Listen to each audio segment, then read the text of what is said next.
Hello friends, welcome back to my channel পিয়ার গৃহিণী। সকাল হতে না হতেই আমার ছেলের অনেক দিনের অপেক্ষার অবসান ঘটলো। আমার ছেলে অনেক দিন ধরে উইকেট কিপিং গ্লাভসের জন্য মাথা খারাপ করে দিচ্ছিল। সেই গ্লাভস আজকে চলে এসছে, আর আজকে আমাদের অ্যানিভার্সারি। আর দেখতে দেখতে ঝগড়াশুন্দি করতে করতে 12টা বছর পার হয়ে গেল।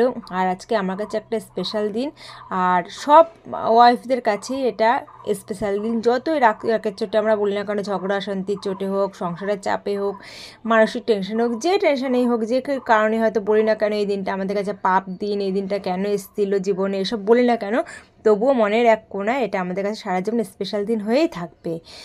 আর এর জন্য সকালের আজকে ব্রেকফাস্ট একটু অন্যরকম করছি, চাউমিন করে নিচ্ছি সবার জন্য। অন্য কোনো টাইমে ছেলের টিফিনের জন্য শুধু চাউমিনটা করি, আর আজকে আমি সবার জন্যই সকালের টিফিনটা চাউমিন করে ফেলছি। আর তারপরে খাওয়া দাওয়া করে দুপুরে রান্না বসাবো। আর তোমরা কেমন আছো জানাই হলো না, আর তোমরা কেমন আছো অবশ্যই জানিও।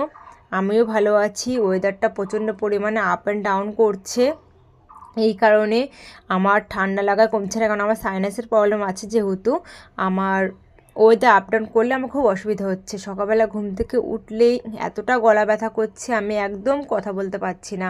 যখন একটু বেলার দিক হচ্ছে, রোদ হচ্ছে, তারপরে জল ফল খাওয়ার পর গরম জল খাচ্ছি সকালে ঘুম থেকে উঠেই, তারপর ঠিক হচ্ছে। আমার ছেলে দুজনেরই একই সমস্যা, আমার থেকে আমার ছেলেরই হয়েছে এই জিনিসগুলো। তারপরে দেখো আমার চাউমিনটা অলমোস্ট রেডি হয়ে গেছে। আমি কিনেছিলাম এটা হাক্কা নুডলসই কিনেছিলাম, কিন্তু আমি চাউমিনটা করলাম তখন আমার একদমই খেয়াল নেই যে এটা হাক্কা নুডলস ছিল। এই কারণে চাউমিনটা অন্যরকমভাবে করা উচিত ছিল, কিন্তু কি করব, এইভাবে করে ফেলেছি। আর দেখো কেমন হয়েছে, খেতে টেস্টি হয়েছে না বলো।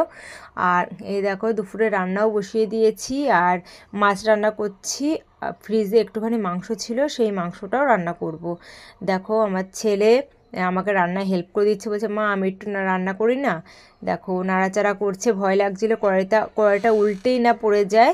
তারপরে দুপুরে খাওয়া দাওয়ার পর আমি আর ভিডিওটা কন্টিনিউ করিনি। আর দেখো এই সময়টা দুপুরে খাওয়া দাওয়ার পর যে মানে বিকাল নামার সময়, এই সময়টা কি ভালো লাগে না, এই সময়টা আমার খুব ফেভারিট সময়, আমার ভীষণ ভালো লাগে।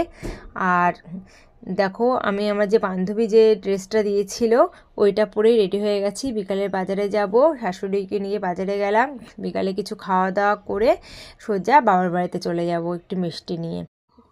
আমার ছেলে ফুচকার দোকানে দাঁড়ানো মানেই ভীষণ খুশি, ওর মতো খুশি আর কেউ নেই। তারপরে এই একটু ঘোরাঘুরি করে বাবার বাড়ি চলে গেলাম। বাবার বাড়িতে রান্নাবান্না ছিল, আর ভিডিওটা কন্টিনিউ করিনি, পরের দিন সকাল থেকে ভিডিওটা কাজ করতে বসিয়ে দিয়েছি।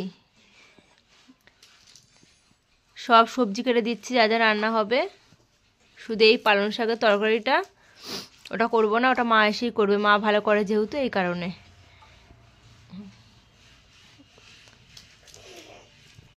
কাজ দেখো, শুধু শুয়ে শুয়ে গেম খেলবে। দেখো আনন্দই আনন্দ, দেখো কম্বলের তলে শুয়ে শুয়ে কি মজা নিচ্ছে, পড়াশোনা নেই, সবকিছু শেষ। দেখো, hello guys, welcome back to my channel পিয়ার গৃহিণী। সবাইকে গুড মর্নিং। তোমরা সবাই কেমন আছো? আমি ভালো আছি। আর আজকে নতুন একটা ব্লগের সাথে তোমাদের সাথে সারাদিন আজকে আমি শেয়ার করব। চলো দিনটা শুরু করি তোমাদের সাথে। সকালের কাজটা ছোট বোনই করে নিয়েছে, এই যে চা টা করে আমাদের বেডটি দিয়ে দিয়েছে। আর এখন রান্নার দায়িত্ব আমার, রুটি করছেই। আর পিয়ার তো প্রচণ্ড পরিমাণে শরীরটা খারাপ, তাই চলো কি কি রান্না করি তোমাদের সাথে শেয়ার করি। চল, ইলিশ মাছের মাথা দিয়ে বাঁধাকপি করেছিলাম, ইলিশ মাছের ঝোল করেছিলাম, উচ্ছে ভাজা করেছিলাম। এগুলো রান্নাবান্না করে আমার বোনরা অন্যান্য কাজ করেছে। তারপরে আমরা দুপুরবেলা ভিডিওটা কন্টিনিউ করিনি, সবাই মিলে বাবা কাছ থেকে এসেছিলো, সবাই মিলে খাওয়া দাওয়া করেছিলাম। আমার হাজব্যান্ডও বিকালে কাছ থেকে এসে খাওয়া দাওয়া করেছিল এখানেই। আর আমার বোনের সরস্বতী পুজোর স্পেশালে নেল আর্ট করাচ্ছে, আর সেই নেল আর্টটা চলো তোমাদের দেখাই। পুরো ভিডিওটা আমি কন্টিনিউ করতে পারিনি নেল আর্টের। কারণ আমাকে বাড়ি চলে আসতে হয়েছিল, কারণ অনেকটাই রাত হয়ে গেছিলো, নাহলে পরে আবার ঠান্ডার সময় বেশি রাত করে বাড়িতে ফেরা যাবে না। এই কারণে মাও চলে এসেছিলো, মা সবে ঢুকেছে, আমরাও তখন বেরোলাম, তাই এই ভিডিওটা কন্টিনিউ করতে পারিনি। নাও বাড়ি চলে এসেছি, আর হাজব্যান্ড ছেলেকে পড়তে দিতে গেছে, আর এখন রাতে রান্না করতে হবে। যায় না শাশুড়ি মা কি রান্না করেছে না করেছে, এখন রান্নাঘরে যাবো, দেখি কি রান্না করেছে না করেছে, তারপর এখন রান্নাবান্না করি। আর রান্নাবান্না যদি না থাকে শুয়ে শুয়ে ফোন দেখবো। ঠিক আছে, চলো আবার তোমার সাথে পরে কথা বলছি।